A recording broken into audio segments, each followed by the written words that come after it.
All right, P.A.S. report listeners, the holiday season is here. Why not make your life easy and choose design-it-yourself gift baskets? Whether it's a gift for that special someone, family, friends, employees, corporate clients, you don't have to rack your brain anymore. These gift baskets are perfect for any person. At designityourselfgiftbaskets.com, gift baskets can be fully customizable, or you can choose hundreds of pre-arranged gift baskets. Design It Yourself gift baskets are festive for the holiday season, whether it's Thanksgiving, Christmas, Hanukkah, and you can be sure that these beautifully decorated gift baskets will make anyone feel appreciated. No matter who you're shopping for, go to designityourselfgiftbaskets.com. And best of all, you get to save money. P.A.S. report listeners can get 10% off your order using code P.A.S. at checkout. So go to DIYGB.com, find the perfect gift this holiday season, and use coupon code P.A.S. at checkout to get 10% off today. Welcome to the P.A.S. Report Weekly Roundup Podcast. The P.A.S. Report provides an honest analysis on the critical issues that matter to you without the biased media filters. Here's your host, Professor Nicholas Giordano. What's up, everyone? Welcome to the P.A.S. Report Podcast. This is your host, Nick Giordano, and it's time to do a post-election analysis. The midterms have come and gone, and anyone who has been listening for a while knows that I don't sugarcoat anything. Prior to the 2020 elections in September, I warned about mail-in ballots and the Democrat get-out-the-vote machine that existed and what to watch out for. Following the 2020 elections, I explained what was going to happen, and that's the exact way it played out. I got some pushback from some of you out there, but it exactly played out the way I explained it. Unfortunately, there are too many people who want their opinions validated, and they just want to hear what they want to hear. But I'm not here for that. So in this episode, I'm going to give you my key takeaways from the election and what the results really mean for we the people and the nation as a whole. Before I jump in, I implore you to share this episode with others, especially Republicans, because they need to wake up. As a party, we need to wake up. And if you find the content informative, please take 30 seconds, write a review on Apple Podcasts, give the PAS Report a 5-star rating. And if you want to provide feedback, leave a review. Shoot me an email, podcast@pasreport.com, podcast@pasreport.com. Don't forget to visit the website as well, pasreport.com. But I want to jump right into it, because as far as election goes, it certainly didn't go as I expected it to. I expected Republicans to dominate. I expected them to gain 35 seats in the House. I expected them to gain 3 Senate seats. I gave Congressman Zeldin a 50-50 chance, but I did believe that Republicans would do better in the governor's races as well. Obviously, Republicans didn't meet the mark, which brings me to my first takeaway. While there was some bright spots for Republicans in this election, do not be fooled. Don't be fooled. It was a disaster for the Republicans. Republicans are going to spin it. They're going to spin the fact that they did win key races. They'll point to victories in Florida. They're going to point to the defeat of Congressman Maloney in New York and how we took congressional seats in New York. They'll point to the fact that they recaptured the House and now they could pump the brakes on the Democrat and Biden agenda. However, Republicans should have destroyed the Democrats in this election, given everything that's going on. I want you to think back to 2007, 2008. The housing market crashed. We had the mortgage meltdown. This pushed us into a recession. President Obama was elected into office. Democrats had the House. They had the Senate. The Democrats spent a ton of money, jammed through the Affordable Health Care Act, better known as Obamacare. And given the people's personal economy was still suffering, the 2010 midterm election became a referendum on the Obama administration and the Democrat agenda. If you think back, Democrats got a shellacking in that election, a shellacking. They lost 63 seats in the House of Representatives. They lost 6 seats in the United States Senate. Out of 37 gubernatorial races, Republicans picked up a net gain of 6 governorships. The Republicans flipped 20 state legislative bodies to give them control. They gained 680 state legislative seats throughout the country. Truly astounding. It was record-breaking. I mean, you want to talk about a tsunami. That was a tsunami. And that's why the 2022 midterms are so pathetic. It's also why, no matter how Republicans try to spin this, it's a disaster. The economy is in far worse shape today than it was in 2010. Inflation is far higher today than it was in 2010. Interest rates are far higher. Crime is far higher. Illegal immigration is far higher. The proficiency levels of students are far lower today. Our quality of life is far lower today. So when we examine this, Republicans should have had a massive wave, especially when you consider that 7 out of 10 voters said this country is heading in the wrong direction, and the Democrats are the ones in charge. Normally, the majority party, and whichever party controls the White House, normally they suffer in the midterm elections. There are only 2 exceptions to this rule. FDR, when he first came into office, President George W. Bush, when he first came into office, following the 9/11 attacks and riding a wave of high approval numbers. Those are the only exceptions to the rule, and that still holds true. Democrats did still lose the midterm elections, but this brings me to my second takeaway, is that optics and expectations matter. Given everything I said, there were very high expectations when it came to the Republicans, and the Republicans did fail to deliver. When you factor in the dissatisfaction and the current conditions with the economy, inflation, gas prices, crime, everything, it was easy to assume that this would have been a devastating defeat for the Democrats and a clear repudiation of their agenda. Only that never happened. And the fact that Republicans couldn't capitalize in this environment speaks volumes. Even though the Democrats did lose the House and the Senate's still up in the air, the Republicans still may gain a seat there. We'll see what happens. It may go off to the runoffs in December in Georgia. We'll see. It's not like the Democrats lost by huge margins with few exceptions out there. It's not to say that Republicans didn't do well. I want to make it clear. I mean, if you look at someone like Congressman Zeldin, he overperformed in every single county in New York. Kathy Hochul underperformed in pretty much every single county in New York except for maybe one. Yet that still wasn't enough to oust her, even though this state is in terrible shape. You want to talk about depressing. That was depressing watching that come in. You know, we really believed that there was a chance that Zeldin could overcome, that Zeldin could take it. He did campaign the right way. He talked about the issues. He focused on the issues that matter to people, or at least we thought mattered to people. But apparently not. Apparently the loons in the city, apparently they don't mind the high inflation. Apparently they don't mind the high cost of living. Apparently they don't mind that the city's turning into a cesspool. They don't mind the high crime. And that's on them. So they get what they vote for. We'll see where that goes. I'll talk a little bit more about that later. But I want to get to the third takeaway, which is that voters vote based on emotions rather than common sense and logic. Republicans were right on the issues, that they had the issues down pat. And prior to the election, all the polls were showing that the economy and inflation were the top issue. You had economy, inflation, gas prices, crime, immigration, education. Abortion ranked about 6 in most of the issue polls. Now, over the summer, when the Dobbs decision was first announced by the Supreme Court, I said it's going to limit Republican gains. However, I thought that as time went on, I was seeing a shift, and I thought people were getting over the abortion debate. The economy continued to decline. Inflation continued to increase. I thought that the abortion issue really waned in about late August, early September.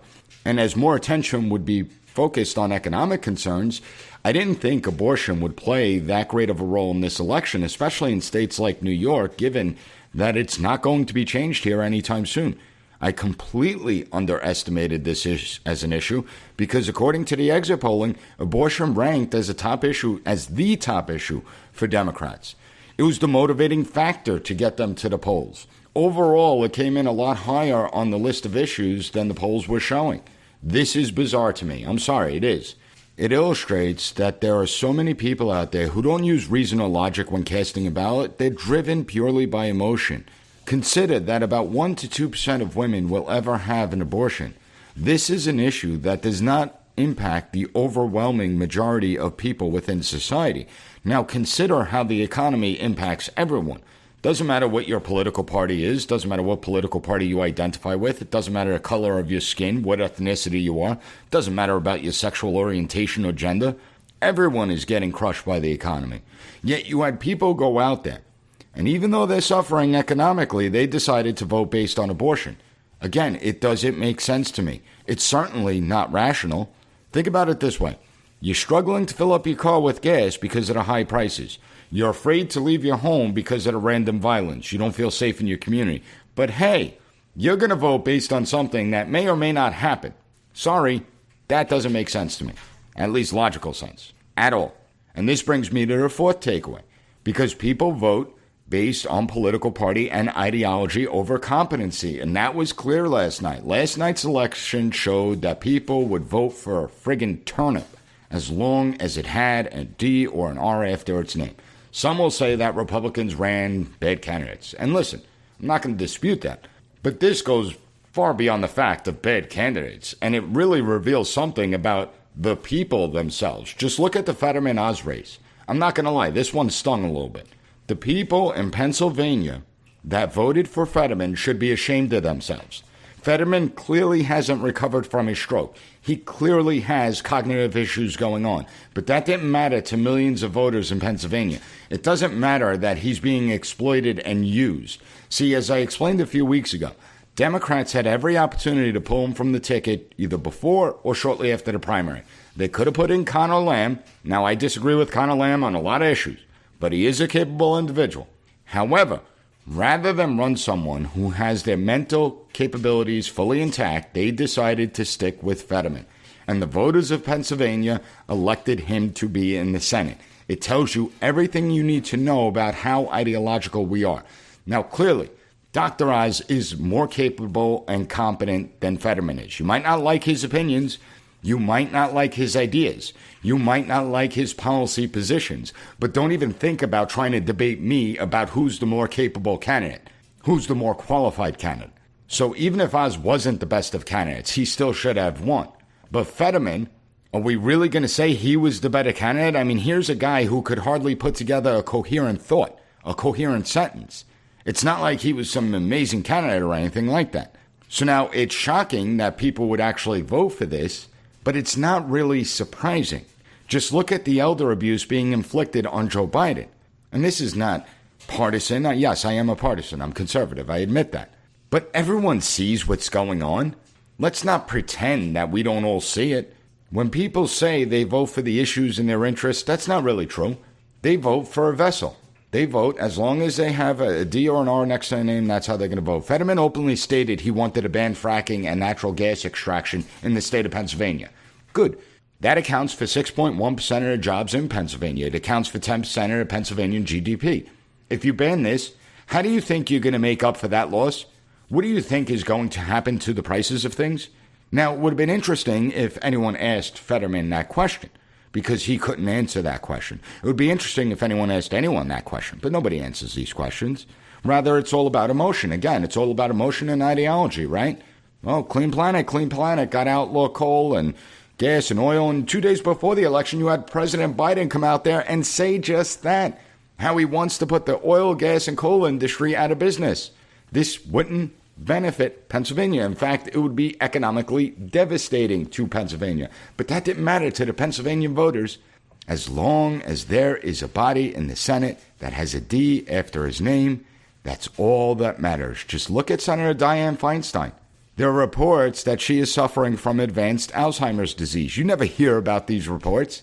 There are reports that she doesn't even recognize people anymore. She can't comprehend anything. This is a big story that isn't getting reported. She is a senator from California. So again, yes, I'm a conservative. I acknowledge that. But she is a Democrat from California. They could easily remove her from the Senate and place her with another Democrat, right? Does anyone really believe that Gavin Newsom is not going to appoint a Democrat? Like, would Gavin Newsom really appoint a Republican? No, of course he's going to appoint a Democrat. But no, they would rather someone there that can't think for themselves, can't do anything themselves, that need to be told what to do. Because as long as they have a vessel they can control, that's what matters. You know, one of the main questions when electing someone to higher office and when they're serving in higher office is, are they competent and capable? You might disagree with someone on the issues, and that's part of the process, but you would at least want competent and capable individuals making policy. Instead, we elect these people, the Fettermans, the Bidens, the Feinsteins out there. We elect these people, but they're not the ones that are actually making policy. It's people that you didn't elect that are the ones that are driving the policies of these people. It's really disgraceful. And those involved should be ashamed of themselves. Listen, I'm sorry. If a Republican was in that condition, I couldn't in good conscience vote or support that Republican. I would just stay out of a race. Maybe I'd write in a candidate. I would figure something else out. But it really is disheartening how low our standards have become when electing candidates to office. Let's face it, in our busy lives, we don't eat enough fruits and vegetables. In fact, according to the CDC, only 1 in 10 Americans are eating the recommended daily amount of fruits and vegetables each day, missing out on essential vitamins, minerals, fibers, and antioxidants. And that's where Balance of Nature comes in. Balance of Nature sources only the best produce, free from pesticides, heavy metals, and harmful bacteria. And Balance of Nature is the best fruit and vegetable product on the market. They use only fresh, whole fruits and vegetables inside each capsule. They don't use any GMOs, fillers, binding agents, or preservatives of any kind. I would never endorse a product that I don't use myself, and since using Balance of Nature, I feel more alert, I have more energy, my focus is sharper, and I feel great. Live life to the fullest and choose Balance of Nature. PAS Report listeners can get 35% off the first preferred order. Start getting the recommended daily amount of fruits and vegetables you need by using code PAS at balanceofnature.com. And this leads me to takeaway 5, because when we look at how our standards have dropped, not just in education, which I talk about often, not just when we're electing candidates, which I just spoken about, but when you look at our country as a whole and you look at our culture, just look at how our standards have dropped. And it may be time for us conservatives or Republicans out there to come to the realization that the culture in America has changed, and not for the better. We used to be a center-right country, but we can't really call ourselves center-right anymore, can we? Not for nothing, but, the pandemic revealed a lot about Americans who were so obedient and compliant, who blindly obeyed unconstitutional decrees without asking any questions whatsoever, who basically allowed the government to take unlimited powers to run our lives. Now, some of us thought that maybe this is a fluke, right? Where people are afraid, it's a pandemic, there's a lot we didn't know, and we're not medical experts, so we're going to, quote-unquote, trust the scientists, trust the experts, who totally ended up screwing us around. So once the pandemic passes, things will return back to normal. No, it's not. Something deeper is going on. Things aren't going back to normal. We are now a center-left country. We are now a center-left country where the majority of people, it seems like they want the big government apparatus. It's not that people are fully center-left. They're not. It's that Republicans really do a crappy job of explaining positions. They really do a horrible job. Like, instead of going out there and saying, we're for small limited government, just ask people. Go into Democrat communities. The government has grown exponentially over the course of the last 50 years, getting involved in all these issues within our society. Has your life gotten better or worse? Have the problems been solved or not? Has your life become more complicated as government has grown and expanded? It's not that difficult, but yet they don't ask that. Just look at something as simple as Drag Queen Story Hour. If you criticize it, you're labeled far right. Now, why do we allow that to take place? Any normal human being knows this is completely inappropriate. I don't shy away from the fact that I'm conservative, but how is criticizing Drag Time Story Hour and conservative? It's not. It's actually center, isn't it? The fact is, we would never tolerate Playboy Bunny Storytime Hour for children. Normal human beings would say that's inappropriate.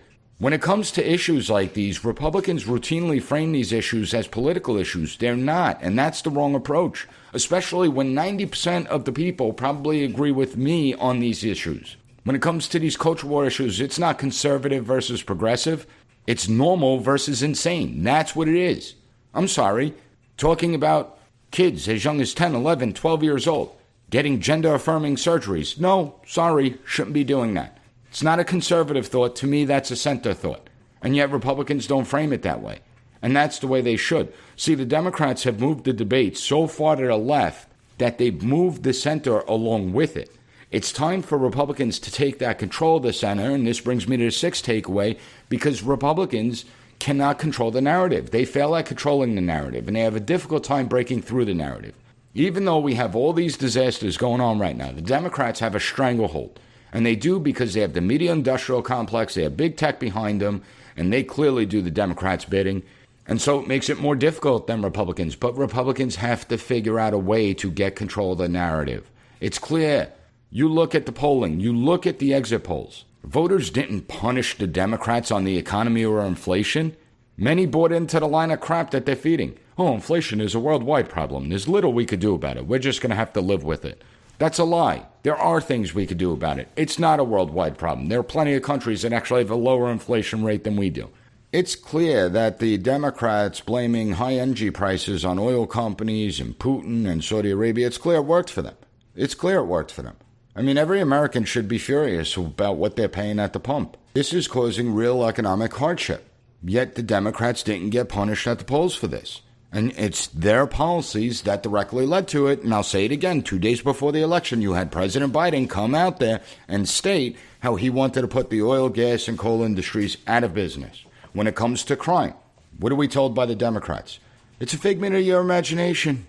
Don't believe it. It's just Republicans trying to scare voters. That there's no real threats of crime.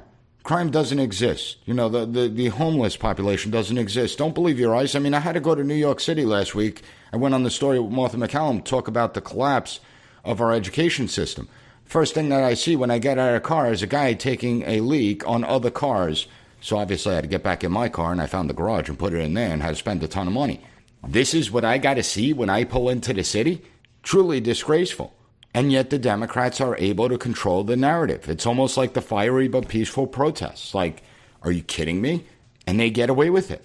Republicans have to figure out a way to take back these narratives. Which brings me to takeaway 7. Whatever issue you could think of, Republicans allowed Democrats to get away with the complicity, their complicity, in the failures that we're seeing throughout our society. You know, Republicans did do a good job at highlighting some of the problems. They did a really good job, but they failed to attach it to the Democrat agenda. Even worse, they completely ignored major issues. And that's going to be the 7th takeaway. Take education. Just 2 weeks ago, the nation's report card was released showing a huge decline in student proficiency levels. This was the largest drop we've seen in 30 years. Why didn't Republicans exploit this? Why didn't they make it a bigger story? Especially in urban areas where the elected officials and the teachers union shut down the schools for nearly 2 years. You know, in the urban centers, Republicans want to win over minority votes. So why weren't they going into the urban communities and saying, look at how your children are now performing? Go to their parents, talk to them, make them understand what's happening in the schools. Our education system has collapsed, and given that the Democrats have controlled the education system for the last century, these failures cannot be blamed on Republicans. Republicans should have pointed out that the minority and the most at-risk populations, they were the ones that suffered the most. All Americans suffered. All students suffered when it came to the closing down of school and then when they reopened the masks and all that crap.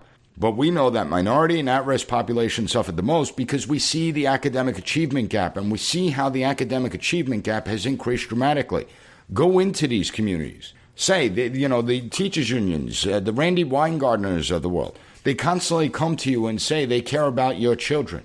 They constantly come to you and say that they're fighting for your children, that they care about at-risk populations. The truth of the matter is their actions show they don't, and the Republicans failed to point that out. So many Republican candidates ignored this issue. And when they did bring up the issue of education, it wasn't the decline in student performance they talked about. It wasn't the fact that our education system has collapsed. It wasn't the fact that we have mental health crisis amongst the youth that many of you are seeing in your children right now. Instead, they focus solely on the woke issues. Now, I'm not saying the woke issues aren't important. I'm not saying that you're not. We have to talk about critical race theory. We have to talk about gender theory. Get this crap out of schools. But they shouldn't have solely focused on those issues. They should have talked about the totality of the system and its failures and how these people that are in charge of this system have failed the students, have failed the parents, have failed the teachers. You had candidates routinely. They constantly tried to tie Democrat opponents to President Biden. And I understand that. Biden's an unpopular figure in the Democrat Party amongst the American people. However, they should have tied their opponents to the Democrat agenda. You know, the exit poll showed that the majority of Americans do not want President Biden to run for office again. So obviously they look at it as, well, if Biden's gone, things improve. No, this is the Democrat agenda being implemented. It's not the Biden agenda being implemented. Unfortunately, Republicans did not tie their opponents to the Democrat agenda and clearly articulate why their opponents are responsible for what's going on. Provide examples of how their opponents supported this agenda. You know, J.D. Vance actually did a good job in Ohio showing, Tim Ryan was trying to make it like he's this independent guy, that he bucks the trend in his party. No, show his voting record. 98% of the time, he's going to vote with Nancy Pelosi. He's going to vote for Chuck Schumer. He's going to vote the Democrat agenda and just give his stamp of approval. Show that. But see, the Republicans really failed because they failed to provide solutions to the problems that we face. And the Republican Party as a whole failed at this. I criticized the Republicans when they released their commitment to America back in September. I explained how they should have released it months before September. More importantly, I criticized that it was mostly fluff. that it didn't provide specific solutions to the problems we face. Republicans need to put together an actual concrete plan on how they intend to solve the problems we face. Just harping on the issues isn't enough to win races, especially in the Democrat areas, in the Democrat strongholds. We have to show that we know how to solve the problems. When it comes to elections, you have to win over voters. And this election shows that while Republicans did win over some voters, while they did win independents, they didn't win by a large margin where they should have. According to the polling, many independents stated that Republicans need to offer solutions. So we're seeing this disconnect that Republicans need to get their act together and fix. The eighth takeaway is that there needs to be a change in leadership across the board in the Republican Party. Minority Leader McConnell has to go. He may be good at navigating Senate rules and procedures, but he isn't good at winning elections. The fact is that he abandoned Republicans, and he abandoned them in winnable races because he was mad that the establishment candidates lost their primaries. Now, I'm not going to sit here and say that the establishment candidates might have had a better chance at winning the general election. I'm not saying that. They probably would have. But that's like what we see the Republican Party do in New York, right? So they'll run a Democrat just to have some influence in the system. Oh, well, we can't win as a Republican, so we'll just recruit a Democrat and run on the Democrat ticket. No. Fight for your ideas. Explain your ideas. Back up your candidates. The fact is, with everything going on, this election should have been a layup. One of the reasons Democrats see success is because they stick together through their disputes. Republicans, they're notorious for stabbing each other in the back. It's quite revealing. As Republicans take control of the House and possibly the Senate, it's going to be interesting to see if anyone challenges Speaker McCarthy and Leader McConnell. They need to be challenged. We need fresh leadership in there. What we're doing isn't working. But it's not just leadership in the House and Senate. Ronna McDaniel, she needs to go too. We need a clean slate. Republicans need to follow and adopt, what they're doing in Florida. Florida saw the largest single Republican registration push ever in the history of the United States. We need to start bringing that into Democrat states like California, like New York. Why are we surrendering these areas to them? Why aren't we putting up a fight? Start picking off, little by little. And then, in a few election cycles, maybe we start to win. But what we're doing simply isn't working. And former President Trump is not helping this situation. He needs to back off his attacks on DeSantis. This certainly isn't helping the party. It sows the seeds of distraction from the disasters of the Democrat agenda. And consider how 2 days before the election, the former president attacked Governor DeSantis. We lost Sunday and Monday, the media cycles. We lost. All day Sunday, throughout the day on Monday, that was the media cycle. What former President Trump was saying about DeSantis. Not the failing Democrat agenda, not the increasing gas prices, not the rampant crime. Instead, the media cycle revolved around the former president. And for what? What did it get us? What did it get us? Well, not a thing. Not a thing. And so, not for nothing, but he is hurting himself. He's hurting the party. And if he keeps it up, he's going to lose support. He already has the problem where it's almost impossible for him to win over new voters. He can't lose his base of support. If that starts to go away from him, he's done. So he needs to knock it off. Republicans have to present a unified front, and they can't do the Democrats' bidding by destroying each other. That's not going to help anyone. The last takeaway is that Florida is no longer a swing state. Republicans dominated in Florida, and Republicans from around the country would be wise to take notice of what's being done in Florida by the Republican Party. Florida races were called almost instantly. DeSantis, Rubio, they cruised to victory. Won areas that haven't been won in 20 years, 30 years. And so you look at it, Governor DeSantis is now the biggest competitor to the former president. And if they both decide to toss their hats into the race in 2024, it's going to be interesting to see how it plays out. But one thing is clear, the good news. Florida is not going to be in play in the next election cycle unless former President Trump and Governor DeSantis destroy each other. Then it can be in play. Let's not ruin that. Okay, Florida is a huge state, and that's certainly going to benefit Republicans going forward. Now, I know that this is hard for some to hear, but this is what's going on. There is no sugarcoating what took place in the midterm elections. Republicans should have done far better than they did. And I acknowledge, yes, there was some good news for the Republican Party. I'm not going to deny that. There was good news in several states for the Republican Party, including New York State, given how Zeldin overperformed everywhere. But we have to do better, and we should have done much better with everything going on. This should have been a tsunami. And the fact that it wasn't is scary. It's disturbing. It's frightening. The fact that people would actually vote for someone like a Governor Hochul, like a John Fetterman, is frightening. But I think the most frightening thing of all may be the fact that this is going to allow Democrats to continue down the path with their disastrous and catastrophic agenda that is doing enormous damage to this country, but more importantly, enormous damage to us personally. They're going to look at this and think that it's a validation of their agenda, that they didn't lose so bad, so that's really a win. If they did get walloped, maybe we would see the Democrats begin to have some self-reflection, look internally about their policies and start to change and maybe moderate. Instead, you're going to see people like Governor Hochul go full steam ahead. She's not going to do bail reform. Why should she? She just won an election by 4 points. Sure, it was closer than anyone expected, but she won.